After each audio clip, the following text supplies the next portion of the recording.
I love the aspect of really empathizing with your users. I only try to do things that scale, or let's say I try to spend 80% of my time on things that will scale. I think leaders need to be vulnerable to hear that it won't work, but product managers do need to step up and say, I did some exploration, I did a bunch of research, I did these things, this will work, right? This is what I think we should be doing instead. If you're not aligning on the goals and objectives up front, and if you're not starting your story as a product manager, showing work or presenting your ideas with, we are trying to get to X. I know this is our big goal. It's not failure if you know what to do next, right? So did you learn from it? What did that prove? What do you do next?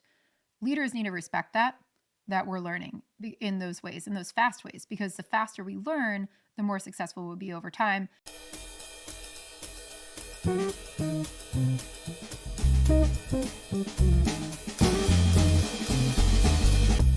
Welcome to the Product Weekend podcast with Brito, Moita and Tejão. We hope you enjoy. In today's episode, the first one of our second season, we have the incredible Melissa Perri sharing her journey from a product manager in New York City to becoming one of the most recognized names in the product space.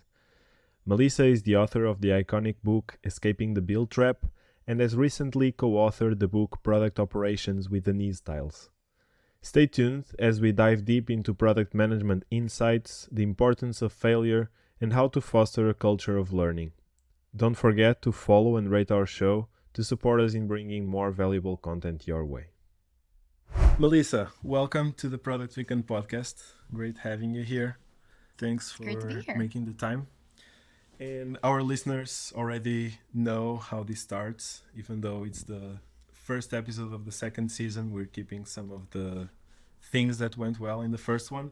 So our first question is, what's a recent weekend that you really enjoyed? I had a good weekend this weekend. I've been sick with tree allergies at home. So before that, so this was a good weekend. I finally got out of the house. And I was hanging out with my friends. So I had a friend's birthday on Sunday, and then we ended up at a bar later that my parents were at. So we hung out with my parents. Awesome. And on Saturday, I went to my friend's house, and a couple of us girls hung out in the hot tub and got dinner. So it was a nice, relaxing weekend. Cool. Getting with friends and family. It's always a good way to spend the weekend. Awesome. Let's start with something that most of our listeners probably know you from, which is your book, Escaping the Build Trap. It's one of the most iconic books in the product management space for sure. And it went out a little over 5 years ago. And I believe it was probably a pivotal moment in your career. And since then, you've been doing a lot of things. You created a podcast in the meantime, also the Product Thinking podcast, and focusing a bit on the things that people don't know. So before that book and before the podcast and you being more mediatic or more known in the space, can you tell us a bit more about who was Melissa before 2018? Yeah, good question. I was a product manager in New York City. So I had worked at a couple different companies. I was at Capital IQ. I went to Barclays, the big bank, and then I went to a startup called Open Sky, and then I was at a company called Conductor. And I was a product manager and for a while there, UX designer, because I did not know those two things were different for the long time, because when I was explained what my job was, a lot of it was mocking up the design. And I discovered at Open Sky that product management and design was separate, although I did it for the first year combined. And I learned a lot from the UX lead that they brought in. So I have always had a soft spot for UX and product both. And really where I started getting into what I teach now and what I talk about now was at Open Sky. And it was a super fast-paced startup, and we grew like crazy. I was employee number like 30. And in the over 2 years that I was there, we grew to 130 people, I think, 140 people after that. We were an e-commerce startup. And right when I left, the company was going through a major pivot that I actually found out from later, because one of the best companies I ever worked with. I kept in touch with everybody there. My old boss had sent me an email and said, hey, all these experiments you were running and the findings that you found really led the way for this company to pivot into what it is now. And OpenSky was acquired by Alibaba a couple years after that and was their US arm of Alibaba. And at the time, a lot of that wasn't communicated, right? Like we didn't know why we were pivoting, what was happening or going on. I just knew that I loved the company. And on a personal note, I was looking for something more. Like I wanted to do bigger scope when it came to product management. I had left and gone to another company then, but the RVP of product reached out and told me that. So that kind of reinforced what I loved doing, and it was great to hear. And that was well after I think I started even writing the book that he told me this. So I learned this years later. But as a product manager, when I first got started, my big thing was I love the idea of marrying science into what we do with product management. Like I love that it's a creative field. I love the aspect of really empathizing with your users. And I didn't do that at the beginning, right? I started in a very waterfall product management place at Capital IQ. And I learned agile, I learned to do experimentation, and I got the chance to do a lot of it at OpenSky. And to me, like my experience early on as well was very different from the larger companies I was at versus the smaller companies I was at. And I've always loved patterns. So I started to see these patterns emerging with different companies and how we do product management. And it was my boss at OpenSky, Chris, who encouraged me to start teaching how I do experimentation and how we apply like scientific thinking to product management. So that's how I first started speaking about it at conferences. It was his little push to get out there and to share it with people, because he said, I don't see people do this as rigidly as you do with a great hypothesis and start looking at experimentation and testing it quickly. So that's where a lot of those things started. After those two companies, I went to Italy on a total random note and tried to start my own company in a startup accelerator there called Tech Peaks. So I lived in Italy for a year. I fell in love with Europe and with meeting people from so many different countries. We had 65 people from 15 different countries thrown together in the Alps. And they were like, the Italian government's, here's some money, go like build companies. It was wild. It was a mess. I learned so much. I met so many amazing people, but like my company didn't do anything. And a lot of our companies didn't. But what was cool is a lot of people went on to do great things after that. And I think it was a nice testing ground for how do you start something and how do you grow it. And there, even when we were doing companies, it was a great experience going from 0 to 1, because I've never done a 0 to 1 thing before. And all the companies I had joined before were bigger companies like the banks or smaller startups where something was there and I had to grow it. For me, I realized I don't think I'm the 0 to 1 person. It's funny because I did start this company that I work at now, but I like growing and I like scale. And a lot of those things have come back to it. So when I came back from Italy, that's how I got onto the path I'm on now. I was an interim product leader for quite a few companies around New York, and a lot of people didn't really know what product management was. And I would get called in by the people I'd worked with at OpenSky or other companies to help with product management and teach it. So they kept calling me and they were like, hey, if you need some work, do you want to come over here and tell our boss how product management should be and explain to our product managers how you're working? So that's how I got pulled into like consulting and training. But at the time I was trying to just do another full-time thing. But I had ended up at a company that didn't quite understand how to do great product management from an experimentation standpoint and from talking to your customers. And I was really trying to vet the place that I went next to make sure that was something I was able to do. And instead, I just kept getting pulled into all these different companies with consulting. So I'd go in and I'd lead a team and lead product management at organizations here and there for an interim period, sometimes like covering people's maternity leave. I'd be an interim chief product officer here and there where I ran it for a year or so.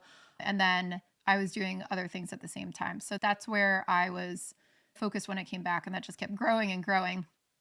And that's really what led to the book. I had gone into these places. I just saw people were not doing product management. I'd been in really large banks. I'd been in smaller growth stage companies. I'd been in startups working with founders, like all over the place. And I just felt like while we knew what product managers did, there was still so many problems I kept running into every time I tried to train a product manager that was holistic and more about setting up the organization. And that's where escaping the build trap came from. I'd go in, I'd train people, I'd work with them very deeply. I was there like all the time trying to coach and sometimes, and a lot of times leading, just being that person leading. And that's where I'd run into, oh, we don't have a product strategy, or, our organizational structure is not set up correctly, or we have a bunch of leadership that doesn't understand what this means. And that was really the push to create the book in a way that encompassed what all the different aspects of product management really look like to make it well functioning. Cool. And it's interesting something you mentioned, that you were helping this company, like coming from the outside and helping them understand more what product management was and how to do good product management. But you also mentioned that the company that you were at when you came back to the US, you were not being able to implement that from inside. Looking back, what was the thing that you were missing to make that change internally? Do you think it's needed someone to come from the outside to give that perspective? How do you think about that? I don't think it necessarily has to come from the outside, but I do think you have to have authority to make a change. And that was a big learning aspect for me. I think I approached a bunch of things wrong going into that company. I was a precocious young person who was like, I'm doing this right and you're all doing it wrong. And I acknowledge that. Like, I made a bunch of mistakes at the beginning. And I think there were great learning experiences. Had I not failed at these things, I wouldn't have been successful later on. But I didn't realize that it was what was standing in the way of leadership embracing that way of working, right? I didn't understand the mentality at the time of why we wouldn't go talk to customers or why we wouldn't do these ways of working. And my approach to get them to move that way was just not it, right? It was not the right approach. They were worried that they were going to look stupid in front of their customers trying to do some research, right? They were worried that they had done experiments from Lean Startup before and they failed from a perspective of people were putting buttons to nowhere all over the pages and they weren't going anywhere. And this is a B2B company making over $40 million a year. Like, you don't just mess around with those things.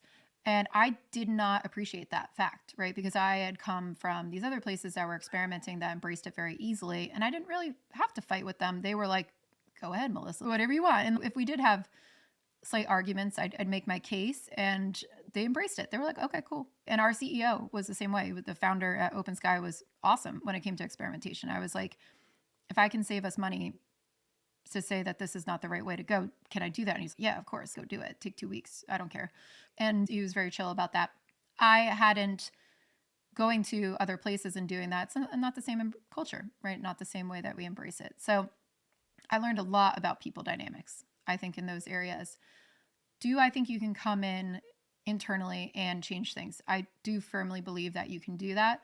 I do think it takes a strong product leader to be able to do that.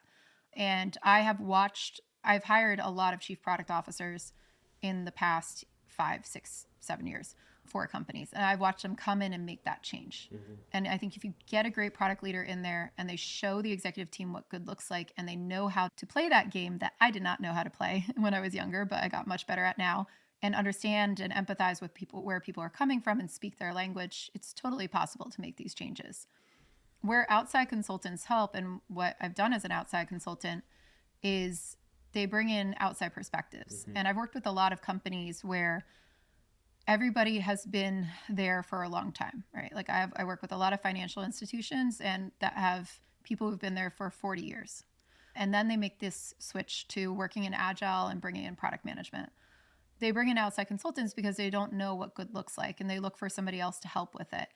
I think if you did hire somebody, though, instead of bringing in an outside consultant, let's say you said, let's bring in an outside chief product officer, for instance. In that case, I think that person could still lead that change, right? I still think they could do that there. So I wouldn't say this is a one choice or the other.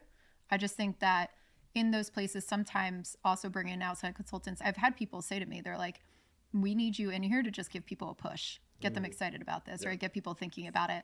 And then they run with it. And I've seen people do great things with that. So I don't think it's mandatory that somebody come in from the outside to make these changes. I do think it helps in certain cases. And then other cases, I'm an advocate for hiring in. Mm-hmm. I tell everybody, I'm like, and I tell companies when they want to work with me, I've been an interim CPO for a lot of companies. And when I was working with Insight, like that's the role I played for the growth stage companies, was be the interim CPO for a while. And then I trained people to do that role and hired them in as well when I was growing Products Labs. Yeah. The premise was, though, I will only come in here if you start to look for somebody to take over. I can only be an interim CPO if it's for the interim, right? And that's where people start to turn into full time. And for me, my ambition is to help other product leaders and scale great product management. I don't particularly want to be at one company, and that's why I chose not to in the past, although there's been fantastic companies I've worked with. So I've learned that through consulting, where a lot of times I would be brought in, but there was no plan for succession. So I'd be somewhere for a year and a half every single day leading transformations of organizations, leading product management, being the person who helps set all this up and does the strategy and do all those things. And then when it's time for me to roll off, when we get to the end of it, there's nothing to take that place, right? There's no succession plan. And that's why I'm an advocate for always hiring in somebody in who's going to lead it. And I don't think consultants are a replacement for great product management leaders. Right. Don't you feel that sometimes outside consulting they can be felt like those that will help, but they will leave that and that they will never care really about the past problems and the future? Totally. And I do think consultants get that rap. And to be fair, I've worked with some consultants who are exactly like that. Personally, I've gotten too emotionally attached to a lot of companies I've worked with, to the point where I'm like leaving and I'm crying because I like them and I like the company. I want to see it succeed, but that was not my business model to stay there long term. That was not my objective. But I have seen people swoop in to just do a couple things here and there, but they don't stay for the long term. That's actually a reason why I focus mostly on board roles now, is because board positions are usually for 4 years. And I get to work with the company, watch it grow. There is usually like a leader in there, but I work on strategy with them. I work on projects with them. I get to advise the CEOs, but I get to watch it for 4 years, right? It's not like I come in for 6 months, do a bunch of work, and then leave. And then you check in with the company periodically, like you're around there for the journey. So I actually love the structure of board roles, because for me personally, I get too emotionally invested. And I like to go deep with the companies that I've worked with in the past. I don't want to just come in and be like, oh, you need to change X, Y, and Z and leave. We've always done the work. Like I've always come in and had to figure out who to hire, interview all the people, do the product strategy, pull all the data, work with the CEO, work with the executive team to get them on board with this. And it's a lot of emotional labor to do that. People who just drop in for, let's say, a workshop, which is another model, and I do workshops, but if you drop in for a workshop, you get to see a company for one moment in time. You're not there for the long haul. Cool. So now you have that perspective. Every time you come in, you want to make sure, start from day one to make sure that there's a continuation plan. And that's how you see it work. Awesome. I think that's how consultants do have to approach it too. If it's my advice for anybody who wants to do interim roles, because a lot of people are interested in that, right? They want to be freelancers, or they want to do interim leadership roles, or they want to be a consultant. You have to have an end plan. How do you get out, right? How do you make sure it's still successful? Because I'm only successful if that was successful, if the work I did there lives on. And when it doesn't live on, that's where it's hard. And some stuff has been way out of my control in super large organizations. We're talking like 50,000 people, right? Designed with the way that it was structured. So early on in my career, I was brought in to help like train teams in product management, but nobody wanted to do the work at the executive level. So you can train everybody. And this happened very often, is where I trained all these teams, I trained all these product managers. Nobody wanted to spend the effort. They said, that's not me. Product management doesn't work with executives. It's just the teams. What happens is the teams get really good at their job, and then they leave because they look at the organization and say, I can't work like that here. So I tell that to every company I work with now. And it's what got me into more of the executive strategy, like focusing on product strategy, working with executives, and why I only concentrate there now if I'm going to come in for an advisory role, or why I like board roles, because I firmly believe that if you want to retain people and you want to see the change that these companies want to see, the outcomes they're expecting, you have to work both with the teams to get the skills in there, but also with the executives to get the skills in there. And without one or the other, it all falls apart. Great.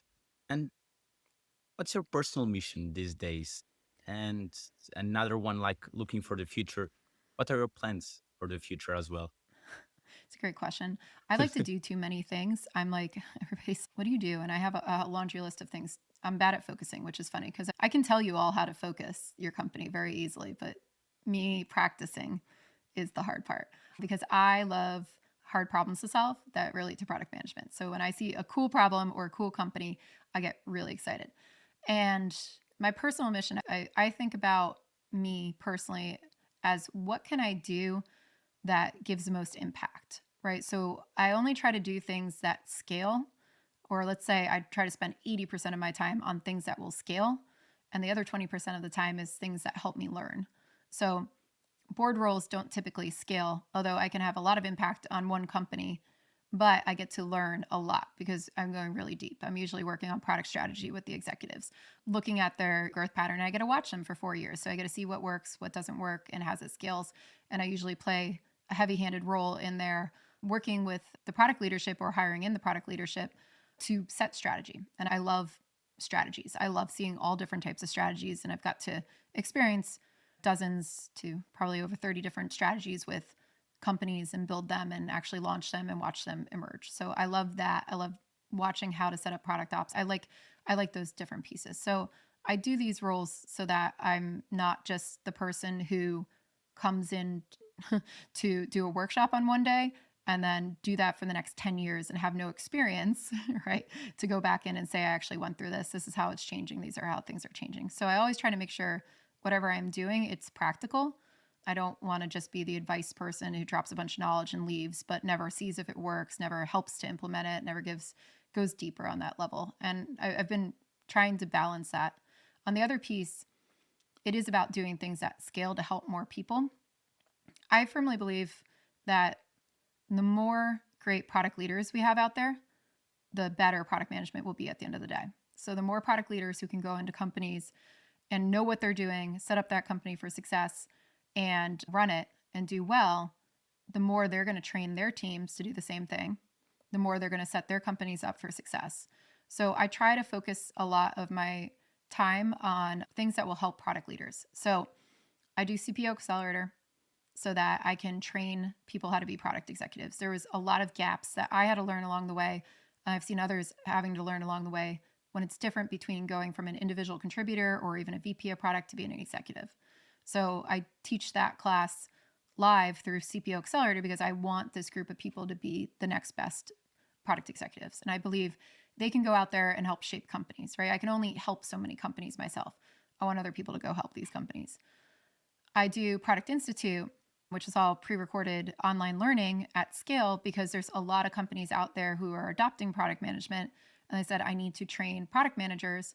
So I went that route with it so that we can get better product management training out there. It also helps leaders by giving them a way to train their teams and make sure they can level up and start doing the work that they need so the leaders look successful as well. So I focus on those things primarily through Product Institute and CPO Accelerator for teaching because it scales well and I can help a lot more people at once. And then they get to go out and build great companies. So I look at that. I look at books, those types of ways. I look at the podcasts like that. Like, how can I reach people and help them understand what I've learned, what I'm observing, so that they can go out and make better product companies? Having that mindset and thinking of how can I scale and impact more people, that 80-20 rule that you have, it's a super cool one. So let's pick on that and try to make sure that this scales and this is valuable for the people listening. Let's go into some more specific things. One thing about product thinking and escaping the build trap, not mentioning the titles of your things, but the things themselves, is that you have to be open to being proven wrong. And that's difficult for leaders because at the same time, you also need to project confidence and show direction and make the teams feel like we're heading in the same direction at least. How do you strike that balance on being vulnerable to being wrong and at the same time projecting that confidence? It's a great question. And I think it's a really delicate balance. I don't want to say I have a specific method and it's super easy for this because I catch myself. Like I was in a meeting with a bunch of designers this morning and I was encouraging them. I was like, you could do this a little bit faster. You could do that faster. How do we slip this down? And I find myself falling into that trap and they're going, Melissa, we have to test this first. And I'm like, I know, theoretically I know, but I'm just excited about where this is going to go. So push back, tell me what I need to know and fill in my knowledge gaps so that I can get on board with this too. I look at it and I tell leaders this, and this is how I see leaders get comfortable with uncertainty as well, is that they'd rather be certain that they're wrong than uncertain that they're not wrong. And what happens is a lot of teams will come to them or they'll come and give ideas to teams, right? Or they'll come and give ideas to people, anybody, because there's a gap there, right? One, they could just have a lot of ideas, which is great. But two, it's usually because they're not seeing the outcomes that they want to see, or they're not getting the right level of information that they want from the teams to be able to feel like everything is okay. Now, when you're a team, after all these ideas have come down to you from the leaders, you're going to turn around and say, hey, we need to test that. And you might get pushback. And the pushback that you get from the executive, sometimes it's not about them feeling like they might be wrong. It's more about them just not understanding what they're going to get out of you testing it, right? What the other options are, why we should test it, where you want to go that way. So I'll give you a really good example here of getting into here and being a little bit vulnerable. The executives, right, should be focused on setting the direction for where the company is going. Sometimes when you walk into a company, and I've had to do this quite a few times now, you're not exactly sure where that direction should be. So we do a lot of work to figure out where it needs to go. We're pulling data to figure out like what types of customers are actually signed up here. What's my persona by ARR, right? Like how do I segment my personas by ARR? How do I see where growth is slowing in certain segments? How do I see where it's rising? How do I see if SMB versus mid-tier versus enterprise companies are providing more value to our company or not? How do I look at it where it's segmented up? So you have to sift through all this information as a leader. And then you have to make a call at one point of, okay, based on the information that I have, I think it's better for us to actually target SMB companies than it is to go into the enterprise because our product is just not set up for that. And to get our product set up for enterprises, it's going to take at least 2 years. So we should do SMB right now. With enterprises, they have these requirements, blah, blah, blah. Or the enterprise market is so segmented. We're seeing things like a lot of consolidation of products right now. We might not have an avenue in them, right? They might be going to consolidated products. You're making choices like that. This is just like an example. Then you're bringing them down to the team, and the team should really be saying like, okay, what do we do to then make it better for SMB companies in this target market and hit these growth rates? Now, leaders are responsible for doing that, and if they're not doing that, that's a problem right there. That's a failure of leadership. That's your whole job in setting strategies to make those decisions so that other people can make decisions in light of those. So if I go down to a product manager and I'm skipping that decision making, or I'm not talking to them about that, and I say, go build this, that product manager is going to be like, I need to test it, go back. And then the leaders are going to get slightly uncomfortable with that. A lot of times it's because the leaders don't understand what they should be doing from a strategy perspective. If it's a founder or a first time leader, they haven't done those things before. You have to show them this way to how to do it, right? How the process to do that, how to think through it, how to get there. If you are in that position as a leader, what you can do if somebody's pushing back and say to test it is to clarify and take a couple steps back and say, what my objectives are to get to this and this, right? This is where I need to get the company to. Let me be transparent about our timelines. Like we need to be able to show a 20% growth in ARR this year.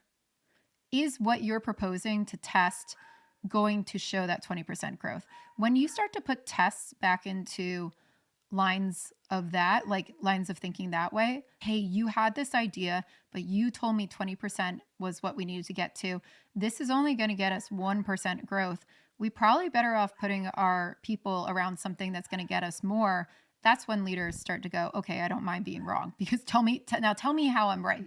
What should we do? And then that's where I would come back with plan B. What should we do? How should we get there? And I think product managers need to step up a little bit too and come with that plan B, right? Come with those other ideas, because a lot of times too, when they go and they do experimentation, they're like, oh, this is not going to work. So what is going to work though? I still don't know what to do as a leader, and I'm looking for you to fill that gap. So there's two pieces there. I think leaders need to be vulnerable to hear that it won't work, but product managers do need to step up and say, I did some exploration, I did a bunch of research, I did these things, this will work. Right? This is what I think we should be doing instead. And that's a give and take there. And that's what we talk about when we're talking about product managers being leaders. It's coming with some solutions, right? It's coming with things that we need to explore in those areas and filling in those gaps so that the leaders don't feel like they need to hand you down solutions all the time. Yep. That's a cool one. It's interesting. Like you can also, as a product manager, from the product manager perspective, you can also educate your leaders on that, on bringing them solutions, bringing them facts, and not necessarily facts, but data and insights with alternative options that align with the strategy. That's cool. And with one more note on that, just as a product manager, if you're listening to this and you're like, how do I do this? Because I noticed somebody was doing this to me like a couple days ago, and I was getting way too into the weeds of like from what I should be doing from a board perspective. But I was getting into the weeds because I couldn't put my finger on it. But I was like, we started that meeting not aligning on what the goals and objectives were and what we believed this work was going to amount to. And that's why I started to question and get uncomfortable with it. And I caught it and I backed up and I said, what do we expect to happen when we release this? Like, what do we think we're going to see as it relates to our metrics? Because then you can judge whether we're on the right path or not, right? Whether we should do A versus B. But if you're not aligning on the goals and objectives up front, and if you're not starting your story as a product manager, showing work or presenting your ideas with, we are trying to get to X. I know this is our big goal. Let's give example retention. Let's pretend retention is the goal, number one goal for the company. Mm-hmm. We got to stem retention by, 20%. We got to improve it by 20% this year. Here's what we're proposing to do. This work that we're talking about should directly contribute to 5% of that. It's going to take one team a quarter to be able to contribute to that. The next step after we finish that contributes to the rest of the 15%. Like starting your story with that now orients your leaders and everybody else there to go, oh, okay, now I know what we're talking about. Now we have choices. Now we can ask smart questions about it. But if you just say, here's a bunch of work we're doing, and we have to go test these things that you suggested to us, like we can't build that, the leaders are going to go, okay, why? What are we testing it for? Or are you testing it for the right things? Is it actually aligned back to it? So a lot of this has to go with how you tell that story. So instead of starting with, look at this shiny idea that I have and the plan that I have, let me just be clear. We want to achieve this, right? So getting everyone on the same page before getting into the details and connecting that. Cool. Very quick note, we're halfway through this enriching conversation with Melissa Perri, and we hope you're finding tons of value in her experiences and insights. If you're enjoying the episode, make sure to follow our podcast, rate us, and share it with your friends. Your support is crucial for us to keep bringing you insightful discussions with product leaders for free. Now let's get back to the show. So as a leader, sometimes what can happen is that people, so individual contributors, product managers, or generally people in the product team may be afraid to fail and eventually like adjusting numbers or presenting things in a brighter way than they actually are, just to look great or for their initiative to move forward or to be successful. How do you foster an environment where it's safe to fail and where people can kill bad ideas because they are bad ideas without necessarily punishing the people that had those ideas, and while also keeping a level of excellence and high achievements? That's not like you can fail, you can be incompetent, and that's fine. We don't want that, right? How do you manage to create that type of culture? I think there's a difference between proving that an idea is not the best idea you could be doing right now and then failing at your job. And we have to separate those two because it's not equal at all, right? And some of the first part, proving that an idea is not the best idea you could do, which means there's a failed experiment. Let's say we put something out there and it didn't work. A lot of what I was just talking about needs to be applied to that. If you start off that experiment with, the reason we were experimenting around this is because we were trying to show that we could increase retention. Retention is like a lagging indicator, but we show that these attributes that the user does, right? The user comes in, they do X, Y, and Z in our product, lead to higher retention overall. We believe that if we can get people to do X, Y, and Z, they will be retained longer. We're going to go off those leading indicators for experiments. Let's say I run an experiment as a product manager. I explain all those things. I go out, I run that experiment. I come back, and let's say I did a new onboarding flow or something like that, and I didn't activate people. The people didn't activate the way that I wanted them to. That's considered a failed experiment, but it's not failure if you know what to do next, right? So did you learn from it? What did that prove? What do you do next? Nobody cares that failed as long as you have a plan B or a plan C. So it's okay, now what? And if you could come in and say, okay, this is next, right? This is what we should be doing.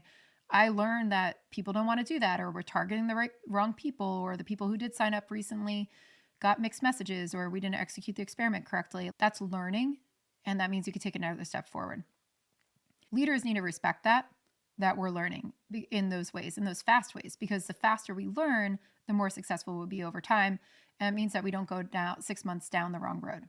So that's what we should be focusing on there. And product managers should be communicating the risk associated with it and how much we're saving and what we learn and how we got into that. And leaders should be rewarding that and saying, great, okay, so we learned we can't do that. What are we going to do next?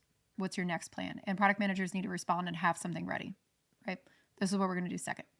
Leaders need to recognize that's actually great product management work, right? That's what you want. You want somebody to not waste all the time and resources of the company going in the wrong direction. Then there's people who are just not good at their job. To me, what would be an example of recognizing, let's say, rewarding laziness or rewarding failure is that you're rewarding people for running 20 different experiments and all of them maybe contribute to a metric that doesn't matter for the company whatsoever. But you're like, great, you ran a bunch of experiments. Fantastic. That's the wrong way to do experimentation. That's output oriented. But there are a lot of people out there who are like, yeah, you experimented, good job. But they're experimenting around the wrong things. So if you're a leader just rewarding that, that's not going to get you what you need from your people, right? That's not going to get you what you need at the end of the day. So I think when we talk about culture and we talk about failure, I don't love, like, I know it's like a real big buzzword right now, but let's talk about failure. Failure is good.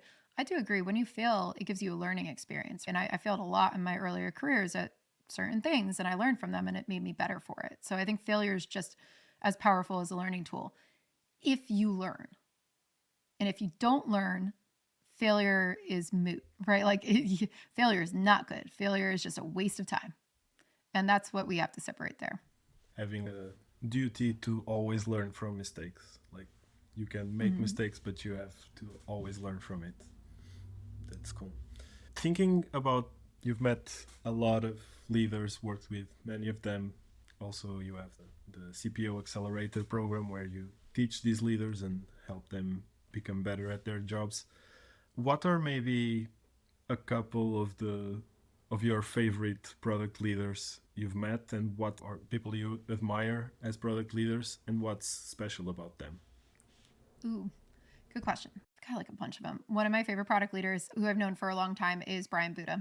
Brian Buda worked with me at Athena Health when I was leading a transformation there. He was a VP of product at Collector, which was one of our products. Came in as a consultant working for the chief product officer over all of Athena to help train people, help set product strategy, help deploy the right processes. That's where we stood up product operations for the first time. And Brian was a fantastic product leader. I think he grew great people in his organization too, who've gone on to become CPOs and VPs of product themselves. And I think that's a mark of a great product person. But he's got this real great knack at, one, he's fantastic at strategy, but two, he's really good at taking complex issues with executive teams, especially people who are doubters for product, and turning them around and having them fully believe in product and becoming their best friend. I watched him walk into a situation where his boss did not want him there. And he had that person as his like best friend in 3 months. And he's just and it comes down to, he listens to them. He really understands their concerns and he helps them shine, right? And he helps other people shine, and he doesn't take a lot of credit for himself. He will tell you what he's good at, but he makes the organization better. And you could tell he's not in it just for himself, right? And I think that has earned him a lot of respect everywhere that he's worked. But I've seen him do that many times. After Athena Health, he was the chief product officer at Signify Health. And then I brought him into Forsta, which was very exciting that I got to work with him again. And he was instrumental, I think, in getting it acquired and doing his job there. I think Brian is a fantastic product leader that people should look up to. I also, who else? I think Georgie Smallwood is a fantastic product leader as well. She ran N26 when I worked with her, which is a bank in Germany. And she was also fantastic at leveling up other people, helping to get the executive team on the same page, making great product strategies. She became the chief product officer of Tier Mobility after that. And then she just recently left, I think, to start her own thing, which is exciting. So I think what makes product leaders really special is that they're good at working with other executives and helping to explain why product management is good. But they also get in there and just do their job. They don't spend a lot of time worrying about process or agile or any of these things. Like they go in there, they set the product strategy, they level their people up, and then they get everybody on board and they bring the organization together. And I think that is the mark of a great chief product officer. Like you're the linchpin that brings everybody together. You can get everybody on the same page, you work across everybody, and you bring them all into the conversation. And that I think makes a strong executive team. I've just seen people who've been able to do that smoothly. And I think that really sets them apart and makes them strong leaders that I would want to work with. Also cool. Also a lot of relationship building and getting people on board and talking the other person's language. Actually, it's the second time Georgie Smallwood is mentioned on the podcast. In our conversation with Randy Silver, he also mentioned an example from her. And just since we're talking about the CPU accelerator, can you just briefly explain a bit of what it is and who is it for? So CPO Accelerator is a cohort-based class that I started that helps product leaders understand how to be product executives. So we really don't focus on how to do product management. It's not designed for that. It's designed for people who have a lot of product management experience and say, why am I not getting the CPO job? Or I'm a first time CPO. I got that job, but now I'm like, oh God, what do I do so I don't lose it? How do I actually do this? And it's built from what I've seen are the major gaps that I've observed when hiring or working with people that have stood in people's way to become a CPO. And I want to get them early so that they can develop those skills and then land the job and excel at it. So it's 6 classes that I teach, and we meet every 2 weeks. And it's a live class where we go over what's it mean to be a product executive and what's different about it than being a VP of product or director of product or an individual contributor. Then we talk about how do you do good org design for scale? So what are good principles of that? We talk about setting up product operations and how it's going to help you as a product leader and what you should think about when you get in there. We talk about how to develop product strategy and deploy it at scale. But then we also do spend 2 classes, one on working with your board and CEO and how do you communicate with them well, and then also working with the rest of your executives and how do you build bridges there. So we've got 2 classes because that's really important. And I feel like that's a big part where people struggle. When we go into these things too, I think the big focus is that as a chief product officer, your job is now as a steward of the business, not just the product. And a lot of people come in there and say, it's my job to just grow this product. And it's no, your job is to grow this business, right? So what can you do to help link product to sales, right? This is a big gap I see in product leaders when they come in. They're just focused on the roadmap, but nobody's ever gone and talked to the CRO, right? Nobody's gone to talk to the head of sales and say, who's coming to us that we can't sign that we do want, and what are they asking for? What's the gap there? Tell me how many of those people are, quantify it with me. What if we did this? What if we did that? Bring me your customers, bring me the requests, show me what's going on here so that we can think about how that unlocks sales. Oh, we have a crazy sales target. We're worried we're not going to meet that. Come back. Let's discuss this. Let's figure out how we roadmap to it. Because at the end of the day, if you build a bunch of products that don't sell, that doesn't matter.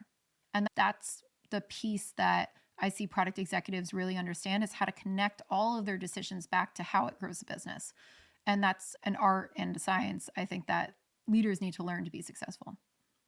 Yeah, that's a really good point. And you touched on a bunch of things that now I think we're gonna close. So thinking a little bit about anti-patterns and some negative examples. Can you give us a little bit of an example of a team that you work with that they didn't really feel comfortable sharing their thoughts, even within the team, and how that team impacts the product development? What was wrong there? And finally, how did you overcome, if it was even possible? So I think in some organizations, some people have gotten beat down, right? Because they speak out and they say, I don't know if we really should be doing that. And it gets to a point where leadership might, let's say not great leadership, might yell at them or just feel like exasperated for them. And they have not been rewarded, let's say, for sharing their ideas. You have to overcome that. And there's 2 pieces. Like one, leadership's looking for trust. So this is a 2-way street. right? A lot of people go, my leadership doesn't trust me. So they're not willing to share their ideas, right? Or they're not willing to do different things, or they're upset about it. On the other side, I hear from leaders all the time, my people are not owning the work. They're not making decisions, which is funny because you're like, you just asked them to, these people are telling me you don't trust them to make decisions. You're telling me they didn't make the decisions. So what is it? And that's a really common scenario I walk into all the time. What I find out is that a lot of times the teams are not speaking the language in a way that the executives can actually understand or their leaders can understand, right? They're not quantifying the work that they're doing in a way that's oriented towards goals or talking about it in the terms that the leaders care about. My first thing is, what do your leaders care about, right? What are they being measured for success on? What are they looking for the outcomes? And a big part of this is going to your leader and asking them. So a lot of times, again, I get, nobody handed me a strategy. Nobody gave me a strategy. And I'm like, did you go ask questions about it? This is a big piece where you need to be comfortable speaking up and going to your leader and being like, this is what I understand to be true today, but I don't understand any of this piece. Can you explain it to me? What are our goals that we're trying to hit by the end of the year? Is this more important than that? Is that more important than that? Sometimes I just throw decisions at people to get them to make a decision. I give them A or B, and then they'll make one, or they'll say, no, C. And you're like, okay, at least I got an answer. And that's what I think people need to get comfortable with as a product person, but leaders do that with the CEO all the time. So that's not something that is uncommon all the way up the chain. And I see people who do those types of things and seek clarity rise up the ranks a little bit faster. So you have to do that. But then at the same time, the leader has to be receptive to being asked questions. An insecure leader that does not know what they're going to be doing will bristle at that. And that happens a lot of times. If you don't know how to do your job, and somebody comes and asks you for clarification, you probably will shoot them down. I've seen a lot of people do that. That's not a mark of that product manager being bad. That's a mark of the leader not knowing what they're doing, which is sad. But you do have to ask these questions in the right way and in the right context, right? It's not like, I think all your decisions are bad. Can you explain this to me? You don't want to be the naysayer, right? Like you don't want to be the doom and gloom person. You want to be the, I want to do my job really well, and I think this is all fantastic. Can you just clarify some of these things so that I design this in the right way or I can build it in the right way? And then go out and prove that it's wrong and then come back and explain why. That's the way that you build trust, you build relationships, but you're not just as a naysayer, like antagonistic person on the team. So it's a two-way street there. When I've overcome this where you teach the leaders what they need to do to deploy strategy down. You encourage the product managers to come back and ask the right questions. That starts to bridge a communication gap and everybody gets a little more confident sharing what they need to share. That's where we do it. Also forcing discussions, right? Making time for one-on-ones with your team. Tell me about what you're thinking, right? Give them an air where it's safe to do those things. Sometimes the only meetings people have are in a big forum, and nobody wants to hear like bad news in a big forum. When we do board meetings, the CEO usually meets with all the board members before the board meeting to get their view on something that's bad before they go into the forum. Product manager can do the same thing, right? Go out there, meet with your leader, talk to them about it, see what you might be able to do, warn them it's going to come, meet with the salespeople that are impacted by it, meet with the people, do the pre-meeting work. But in those times too, you can start to discuss your ideas or what you might be able to fix it. You get some feedback on it and you'll have a little more clarity on how it's going to go over and which way to go. So I think that's a big part that we do there too. There is also another category in here as well that I do not want to discount, that some people are afraid to make decisions. And I think if you are afraid to make decisions in general, and I've met people like this in my life, just like in general, they don't want to make decisions. They do not want to be a decisive person. You should not be a product manager. The data is not going to tell you what to do 100% of the time. You will be forced to make a decision. And if you are not willing to make that decision and act, it's the wrong job for you. Great advice there.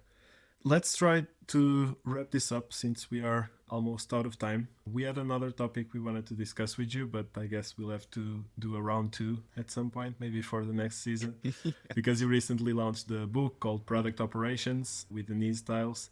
And the book is actually making this topic of product operations come more to the forefront and making people start thinking about it and discuss it, which is amazing. So congratulations on that. I'll just leave it here for our listeners to check it out if they haven't. But let's go to our spring questions to wrap up the episode. Are you ready for it? Let's go. Go. Okay. What's one digital product that you would struggle to live without? Right now, it's going to be, it's funny, my calendar. Oh, I got a better answer for you now. I just started using this thing called Reclaim app.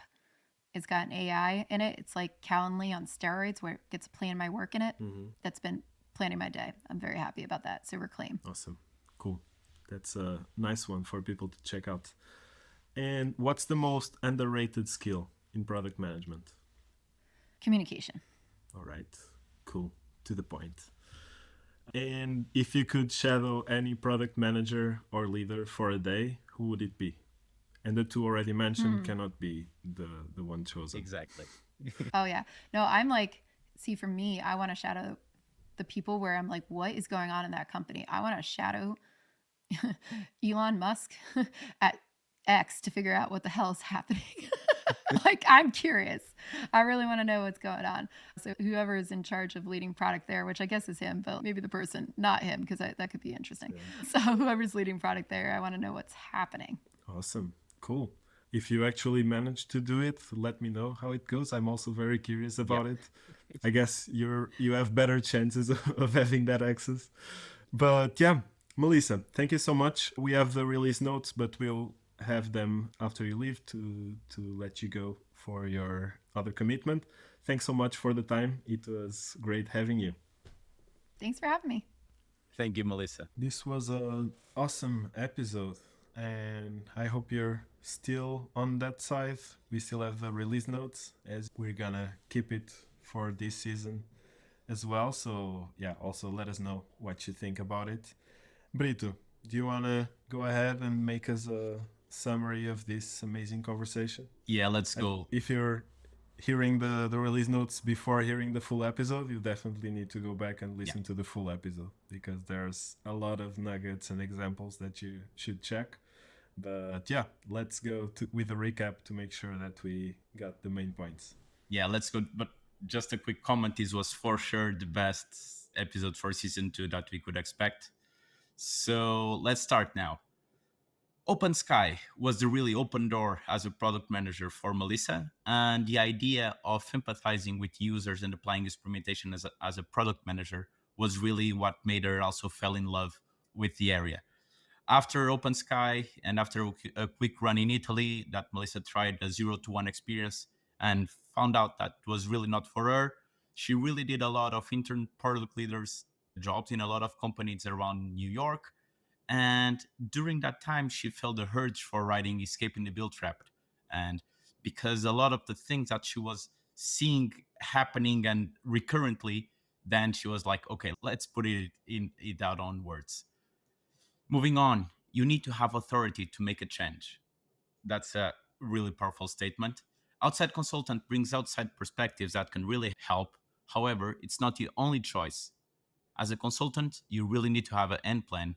Product managers, they really need to step up and come with a plan B, not only saying this will not work. As a PM, you should really present your work based on goals and objectives of the company. This is the way that you start your story, get everyone on the same page. A failed experiment is not failing on your job. Failure is really a powerful tool if you learn. Don't just rest on fail, rest on learn from your failures.